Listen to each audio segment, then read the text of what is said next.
So this is the XPS 13, the 9370. It's been refreshed with quad-core CPUs, it's smaller, it's a little bit lighter, it's got a new white and rose gold color, which I really like. It's more of an incremental update to the previous 9360, just making everything a little bit better, so here are my thoughts on the XPS 13 9370. So this laptop is built like an absolute tank. There's almost no flex on the keyboard deck, the screen is very rigid. The hinge is not a one-hand open, but because of that, there's no screen wobble when using the touchscreen feature. This is one of the best built Windows laptops out there right now. If you get the rose gold color, the palm rest area is actually made of woven glass fiber and it feels really nice.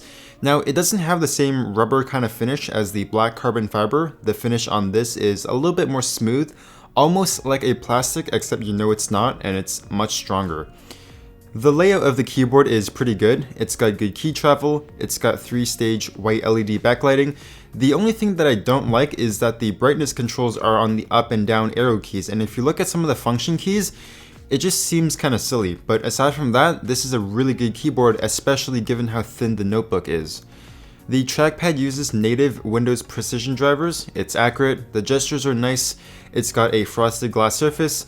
It's a little bit on the small side, but because the keyboard is so good, I'm not too bothered by this. It's a really nice trackpad.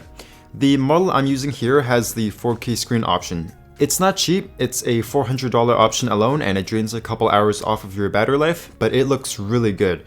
It's got a glossy finish, razor sharp and detailed, it's got 100% Adobe RGB and very accurate colors, but for the majority of people, I think the standard 1080p screen is a better choice. You save $400, you get better battery life, it's still perfectly sharp at the screen size, and you can always just bump up the saturation on the 1080p screen for more vibrant colors. It's not going to be as accurate, but you do have that option. The speakers are side-firing and they sound pretty good. It sounds noticeably better than the XPS 15, which is quite surprising. They get pretty loud, they're crisp without any distortion at max volume. The bass is a little muted, but I think they sound pretty good. So one cool thing that I noticed is if you cover the two side speakers, there's still audio coming up from beneath the keyboard just like the Surface laptop, and it definitely helps a lot with the audio. On the left side of the laptop, you'll find two Thunderbolt 3 ports, both support 4 lanes of PCIe, and on the right you have a headphone jack, a USB-C port with only USB 3, and a micro SD card slot. They also include a USB-C to USB-A adapter in the box, which is pretty nice. The unit I'm running here uses the Core i5-8250U. It's a quad-core CPU with hyperthreading, 8GB of RAM, and a 128GB PCI SSD.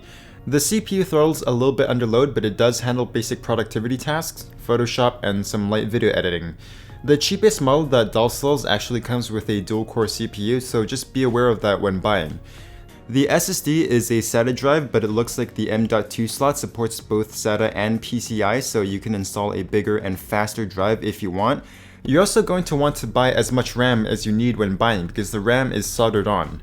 I mean, 8 gigs is fine for light use, but if you're running a lot of applications at once, it might help to get 16 gigs just to be safe. Now, the XPS 13 does not have a dedicated graphics card, it only runs on the integrated UHD 620 graphics, so light games will hit 40 to 50 FPS, demanding games like Black Ops 4 and Battlefield 5 just don't run at all. The battery life on this machine is very good, especially given the 4K screen. So with light web browsing and some YouTube videos with the screen at 70% brightness, I'm getting around 8 hours of battery life, and I've seen a couple of people claim over 10 hours with the 1080p screen. And the charger that they include uses USB-C, which is awesome, and also has a cool LED on the head so you can find it in the dark. So the XPS 13 packs a lot of good hardware into a very strong and well-built chassis, and all of this for $1,400 US. And I feel like that's a fairly reasonable price given what it is. It's got really good build quality, it looks clean and professional, and it doesn't scream gamer, and you also get one of the best screens on the market right now. So that's the end of this review. I'd love to hear your thoughts in the comment section below. If you enjoyed it, hit that subscribe button. I'll see you guys next time.